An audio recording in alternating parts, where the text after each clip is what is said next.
बचपन के दोस्त के बारे में हम सभी ने सुना ही है। यहाँ पर भी एक लड़के की कहानी देखते हैं जो अपने बचपन के दोस्तों के बारे में बता रहा होता है। बचपन में उसकी बहुत सारी लड़कियां दोस्त होती हैं और अभी की इसके 2 लड़कियां दोस्त हैं और वो भी दोस्त उसके बचपन की ही हैं। एपिसोड के स्टार्टिंग में हम देखते हैं एक लड़की को जो यहाँ पर मैगजीन की फोटो पर होती है, एक लड़का जो यहाँ पर अपने दोस्त के बारे में सोच रहा होता है। उसकी दोस्त जो होती है बचपन से ही मांगा पढ़ती है, जो कि रोमांस वाली और कॉमेडी वाली मांगा होती है। पर वो सोच रहा है कि वो तो मेरी दोस्त हैं, तो क्या मैं उनसे शादी कर सकता हूँ। अभी उसका यही मिशन है कि वो अपने सच्चे प्यार की तलाश करे जो उससे बहुत ज्यादा प्यार करती हो। यही सारी चीजें वो सोच रहा होता है। उसकी दोस्त तो बहुत है बट उससे प्यार करने वाली कौन है उसे अभी पता नहीं है। जब वो सुबह उठता है तो उसका विंडो खुला हुआ मिलता है।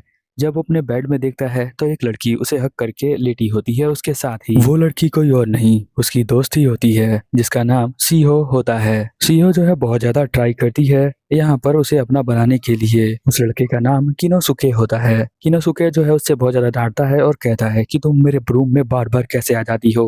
वो कहती है क्योंकि तुम्हारा रूम का लॉक जो है वो खराब है, तुम इसे बनवा क्यों नहीं लेते। तुम्हें तो पता ही होगा वो लॉक मैंने ठीक करवाया था बट तुमने ही उसे खराब कर दिया। सीहो कहती है कि नहीं, वो लॉक मैंने नहीं खराब किया है, वो तुमने खुद ही खराब कर लिया है। अब मैं यहाँ से जा रही हूँ। जब वो जा रही होती है किनोसुके का ध्यान कहीं और ही चला जाता है, इसलिए वो अपने मुंह को साइड में कर लेता है। किनोसुके बताता है कि उसका जन्म उसके साथ में ही हुआ था, तो वो उसकी बचपन से ही दोस्त है। बट वो सोच रहा है कि वो बार बार उसे परेशान कर रही है। एक्चुअल में जो चीजें उसके साथ वो कर रही होती है वो किनोसुके को भी पता होता है कि वो उसके साथ क्या कर रही है। वो तैयार हो जाता है और जब स्कूल जाने के लिए उसकी टाइम आता है तो हम देखते हैं कि सीहो उसके साथ ही आ जाती है और वो उसे हक कर लेती है। फिर हम देखते हैं कि जब वो उसका हाथ पकड़ती है तो उसे वो फील हो रहा होता है जो सीहो यहाँ पर किनोसुके को फील करवाना चाह रही होती है। बट दोनों एक दूसरे को देखकर अनजान बन रहे होते हैं। सीहो यहाँ पर सोच रही होती है कि क्या उसे सॉफ्ट सॉफ्ट नहीं लग रहा हाथों में, तो वो कुछ बोलता क्यों नहीं और अपने चेहरे पे कुछ दिखाता क्यों नहीं।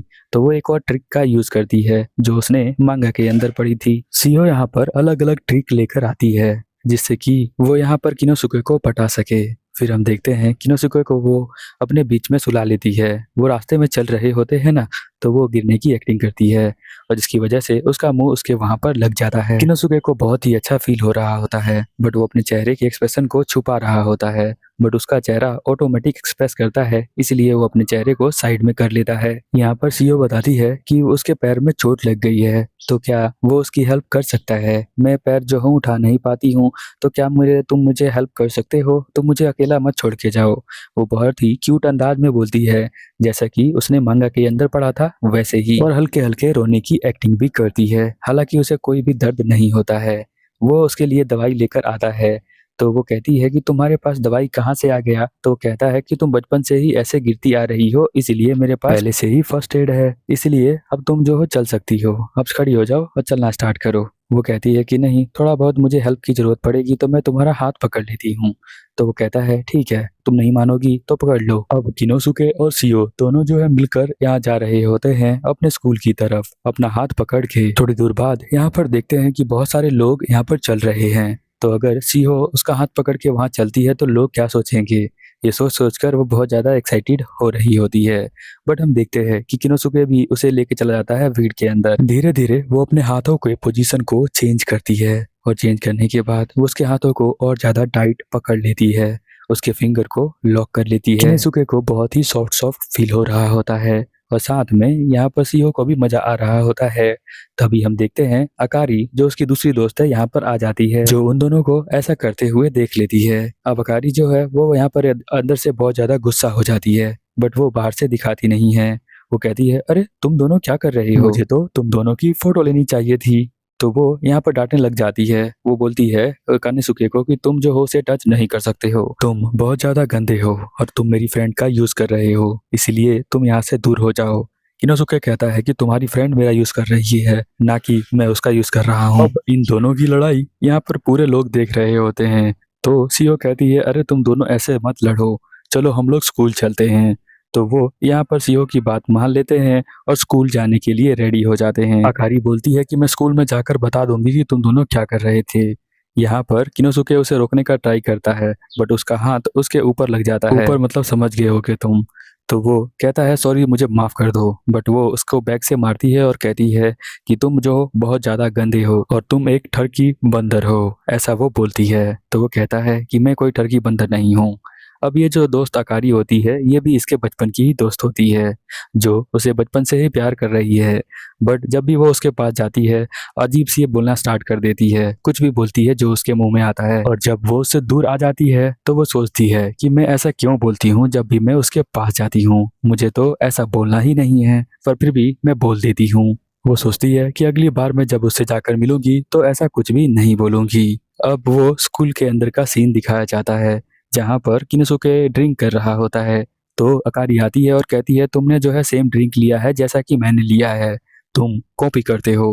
वो कहता है कि जब से मैं स्कूल के अंदर आया हूँ ना, ये सेम ड्रिंक कर रहा हूँ। वो दोनों स्कूल के अंदर आते ही लड़ना स्टार्ट कर देते हैं, इसीलिए सीहो यहाँ पर उन दोनों को समझाती है कि तुम दोनों लड़ना बंद करो, हर बार तुम किसी ना किसी बात पे लड़ते रहते हो। तो वो दोनों एक दूसरे को कमेंट पास करने लग जाते हैं और एक दूसरे के साइड में बैठे रहते हैं और अलग भी नहीं होते। ये जो बोलने वाली आदत होती है अकारी के पास, वो सेम आदत कानासुके के पास भी होती है। वो भी उसके पास आते ही कुछ भी बोलना स्टार्ट कर देता है जिसकी वजह से वो परेशान हो जाता है, और यहाँ अकारी भी जो बोलती है उसकी वजह से वो परेशान हो जाती है। अब कानासुके और अकारी दोनों की कोल्ड ड्रिंक सेम ही टेबल पर रखी होती है। अब हम देखते हैं कि अकारी उठती है और कहती है कि मुझे वो अपनी कोल्ड ड्रिंक पीनी है, और वो जाती है और टेबल से कोल्ड ड्रिंक उठाती है और वो उसे पीने लग जाती है। यहाँ पर कानासुके कहता है कि वो कोल्ड ड्रिंक जो है वो मेरी है, तुम्हारी नहीं, बट वो पी चुकी होती है। तब उसे रियलाइज होता है कि उसने एक इनडायरेक्ट किस कर लिया है, तो वो बहुत ज्यादा शर्माने लग जाती है, जिसकी वजह से हम देखते हैं कि वो अपना मुंह साइड में कर लेती है, बट अभी भी उसके मुंह से निकल दी जाता है कोई ना कोई बात। वो कहती है कि तुम एक वर्जिन लड़के हो और तुम्हें कुछ भी नहीं पता है। कानासुके कहता है कि तुम मुझे ऐसे बार बार वर्जिन कह के मत बुलाया करो, मेरा दिमाग खराब हो जाता है, तो दूर हो जाओ मेरे मुझसे। बट अकारी उसके और पास जाती है, जो वो बोलता है ना उसका बिल्कुल वो उल्टा करती है। वो बोलता है अपने मेरे बेंच से दूर हो जाओ, तो वो उसके बेंच पे ही आके बैठ जाती है। वो बोलता है वर्जिन मत बोलो, तो वो वर्जिन ही बोलती है। अगर आपको वर्जिन का मतलब नहीं पता तो आप गूगल कर लें। उस लड़के को जिसका नाम कानासुके होता है उसे यू भी बोलते हैं, ऐसा बोल सकते हैं यू। अब वो दोनों फाइट कर रहे होते हैं यू और यहाँ अकारी, तो सभी क्लास के बच्चे देखने लग जाते हैं और वो कहती है कि देखा सभी ये प्रूफ है कि तुमने जो है मुझे इनडायरेक्ट किस दी है जानबूझकर, तुम एक वर्जिन हो और तुम्हें किस करना नहीं आता है। यहाँ यू बोलता है कि नहीं मुझे किस करना तो आता है, तुम्हें नहीं आता होगा, मैं कोई वर्जिन नहीं हूँ। तो वो कहती है कि अच्छा प्रूव करके दिखाओ कि तुम्हें किस करना आता है, तुम मुझे किस कर सकते हो।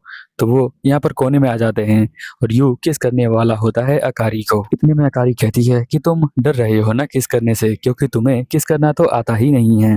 वो कहता है मुझे आता है, तुम इतनी जल्दबाजी मत करो, मैं किस कर दूंगा। तभी हम देखते हैं कि यहाँ पर सीहो आ जाती है। उसने थोड़ी देर पहले देखा था कि यहाँ अकारी और यू दोनों किस करने वाले होते हैं, जैसे कि एक रोमांस एनिमे में होता है वैसे। यू को लगता है कि वो उसके पास आएगी और उसे डांटेगी, बट हम देखते हैं कि वो उसके पास आती तो है बट उसके बालों को निकाल लेती है। कहती है मेरे बाल यहाँ तुम्हारे बालों से चिपक गए थे। यू यहाँ पर कहता है कि मुझे लग रहा है बिल्कुल लव ट्रायंगल की तरह। अकारी यहाँ पर दोबारा से नीचे गिरती है। अब इस बार उसकी कुछ और दिख जाती है जिसके ऊपर टेडी बियर बना होता है। तो वो कहता है अरे तुमने अभी भी यही वाली पहनी है, तुम तो बचपन में भी ऐसे ही पहनती थी। अब अगारी जो होती है वो गुस्सा हो जाती है यू से और वो कहती है कि मैं तुम्हारे दिमाग से वो बातें निकालना चाहती हूँ, तो मैं तुम्हारे दिमाग को हटा देती हूँ तुम्हारे बॉडी से। तो ऐसे ही कुछ अजीबोगरीब बातें वो दोनों करती हैं उसे पटाने के लिए। बट यहाँ पर यू को समझ में नहीं आता कि उससे प्यार कौन करता है, ये तो उसके बचपन की दोस्त है तो वो तो ऐसा करेंगी ही, उसे ऐसा लगता है। उसके दोस्त उसको कहते हैं कि तेरे पास तो दो लड़कियां हैं जो तेरे ऊपर पागल हैं, ये बता कैसे। फिर हम देखते हैं कि यहाँ पर सीहो आ जाती है और वो उसे जानबूझकर यहाँ पर हक करती है। फिर वो बहुत तेज चिल्लाता है और कहता है कि तुम ऐसा नहीं कर सकती हो। वो ऐसा इसलिए करती है क्योंकि वो अपने दोस्तों को कह रहा होता है कि मैं उन दोनों को अपनी औरत नहीं बना सकता हूँ, यानी उनसे शादी नहीं कर सकता, वो मेरी सिर्फ फ्रेंड है। इसलिए सीओ प्रूव कर रही होती है कि वो सिर्फ फ्रेंड नहीं है, उससे बढ़कर है। इसलिए वो जानबूझकर वो अलग अलग तरीकों से अपने बॉडी पार्ट को उसके बॉडी पार्ट से टच करती है, ताकि वो उसका वो वीक पॉइंट है, हर लड़के का वीक पॉइंट होता है, इसलिए उसे पता है। अब वो कहती है मुझे होमवर्क करना है तो मैं तुम्हारे पास बैठकर होमवर्क कॉपी करूंगी, और वो उसके गोद में ही बैठ जाती है। क्लास के सभी लड़के और लड़कियां ये सब देख रहे होते हैं और कुछ लड़के तो कुछ ज्यादा ही जल रहे होते हैं ये सब देखकर कि ये एकदम से क्या हो रहा है क्लास के अंदर।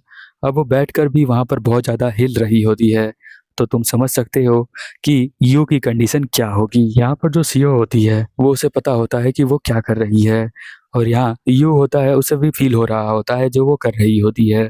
पर दोनों एक दूसरे को अनजान दिखाते हैं कि जैसे उन्हें पता ही नहीं है और वो गलती से हो गया है। बट सीओ यहाँ पर गुस्सा है और गुस्से में वो यही करती है, वो उसे बताती है कि वो उसे बहुत ज्यादा प्यार करती है।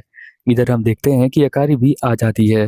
अकारी इन दोनों को देखती है तो इनको लगता है कि अकारी गुस्सा करने वाली है, बट वो बोलना स्टार्ट करती है, वैसे तुम दोनों क्या कर रहे हो। तो यहाँ पर बताती है जो सीओ है कि मैं होमवर्क कर रही हूँ, इसका कॉपी कर रही हूँ।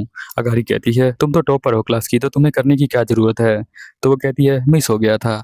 तो अकारी कहती है मेरा भी मिस हो गया था, तो मैं भी यहीं बैठकर होमवर्क करूंगी।